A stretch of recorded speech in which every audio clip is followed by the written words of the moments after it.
What's up guys, Weasel News here. Deiveson Figueiredo is going to be defending his belt for the first time against Cody Garbrandt. It's actually going to happen for UFC 255 on November 21st, and the co-main event is going to be Valentina Shevchenko versus Jennifer Maia, who just defeated Joanne Calderwood last Saturday. That fight makes perfect sense. We all know it's probably going to happen. Valentina Shevchenko seems a little bit too dominant, a little bit too good for all the contenders in this division. But that main event, I like it. I really want to see it. It's two explosive punchers, good wrestlers. Deiveson Figueiredo's ground game is very nasty, but is it deserved? Did Cody Garbrandt deserve to fight Deiveson Figueiredo? Well, it doesn't really matter too much because the flyweight division is not stacked with stars or anything, so the UFC is going to do what they want, even though we have a number one contender, or we should have a number one contender in Brandon Moreno.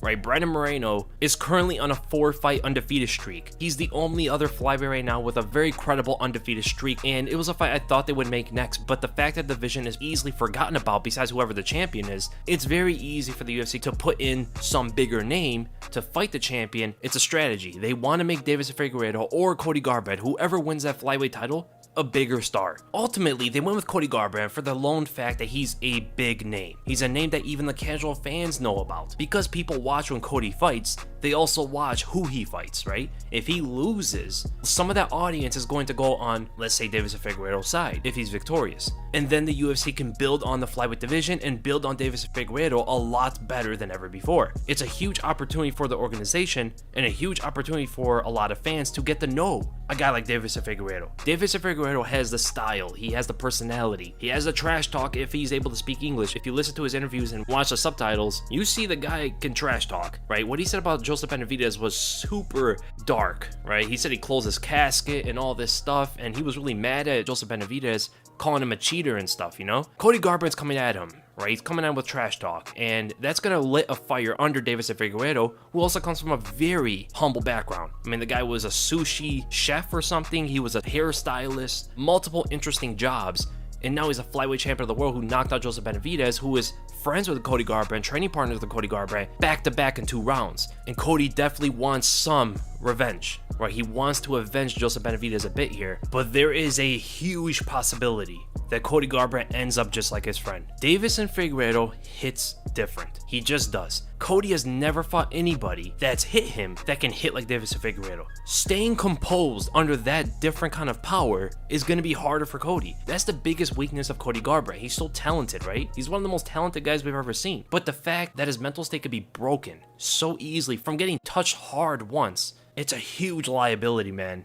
And because of that, it's going to be really hard for him to keep his cool if he gets hit by something stiff from Figueiredo. Well, here's the thing. Cody Garbrandt is a better boxer. He is much more technical on the feet than Deiveson Figueiredo, but how is he going to perform cutting down to 125? Some fighters lose their power or worsen in their cardio aspect when they move down weight classes. It happened to Kelvin Gastelum. It happened to Michael Johnson, right? Their power was not the same moving down a weight class. But sometimes you don't notice a change from them at all. And knowing that Cody Garbrandt walks around in like the 140s, he says, I believe Henry Cejudo walks heavier than he does, he probably can make 125 pretty comfortably and perform well. If Deiveson Figueiredo can walk around at 165 pounds and he can actually lose and cut the weight in a couple weeks, 40 pounds in a couple weeks, and perform the way he's been performing, has a chin, has decent cardio, not the best, but decent enough, and has power to knock out anybody with one shot, I believe Cody Garbrandt could do the same. I know Cody's a bit taller, he's 3 inches taller, but he's not the widest guy, he doesn't have the biggest frame. Deiveson Figueiredo actually has a big frame. I believe him fighting at 135 would really show everybody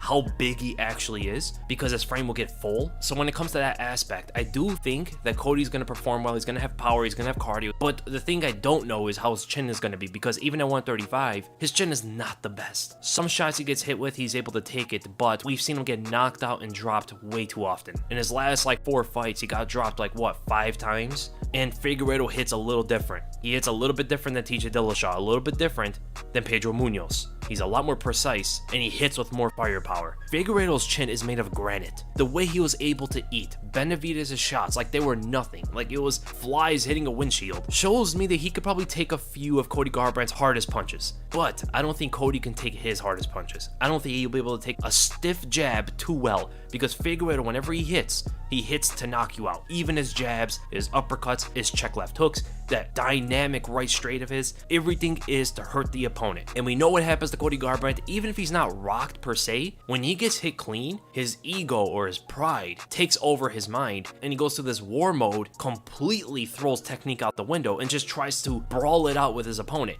If he brawls it out with Deiveson Figueiredo, because he gets cracked once, I believe he's going to get flatlined out there. And here's the other thing, Cody Garbrandt's takedown defense is really good. I believe he hasn't even been taken down in the UFC yet. I think it's 100%. Figueiredo's probably going to test it a bit. Figueiredo's not a guy who focuses on wrestling, focuses on takedowns, but when he sees there's a path for him to go to that, when he sees there's an opening all of a sudden, he instinctively goes to it. He has a very good double leg takedown, and on the ground, he's far superior than Cody Garbrandt. His jiu-jitsu is absolutely nasty, but again, this all is going to come down to if Cody Garbrandt stays cool.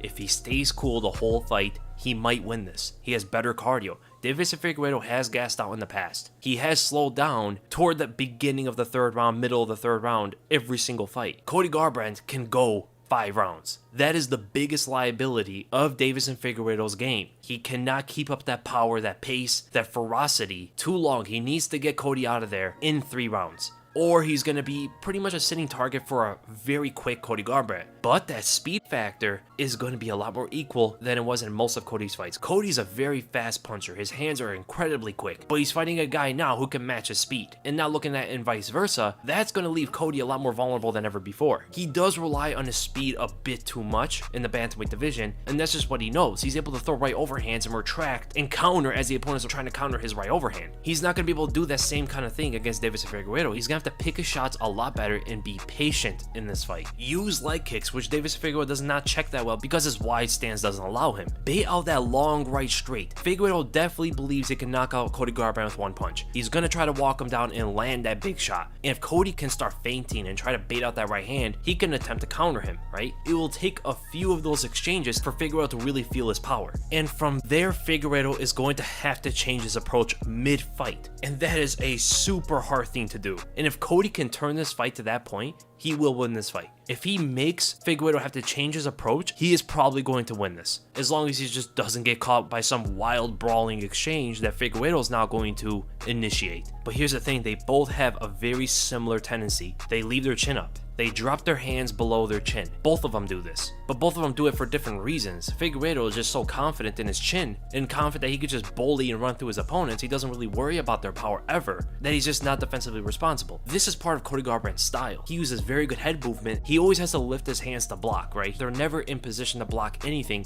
and because of that, if you're fast enough to get to him and trump his speed, you're able to connect on him every single time, and that's something Figueiredo is going to be able to do. It could take some tricks, it could take some feints to start to set that up and feel out the speed so we can land that big right straight or left hook on Cody Garbrandt. Ultimately, my early prediction for this fight, I think Figueiredo is going to win. I think Cody's chin is not going to be good in this division. I think his power will be there. I think his cardio is going to be there, but I think his chin is going to deteriorate a little bit, given the fact that he's not even cutting that much to 135. He's going to be cutting a lot to 125, and I don't think he's going to be able to take one punch and be cool about it, right? I think he's going to take a stiff jab, an uppercut, or something, and he's either going to fall, or he's going to go to war mode. One of those two things is probably going to happen because Figueiredo hits different, right? One big shot from him, even a jab, is different than what he's felt against other guys. And because of that, it's going to get a different reaction out of him. And ultimately, going to war mode, he's going to get flatlined. So I do say Deiveson Figueiredo is going to win this fight, and I think he's going to win by a second round knockout, maybe an early third round. So crazy fight. I was kind of shocked they did it so quickly, but I am very excited for it, man, and I can't wait to see it. And I'll see you guys in the podcast, which is coming out in a few hours.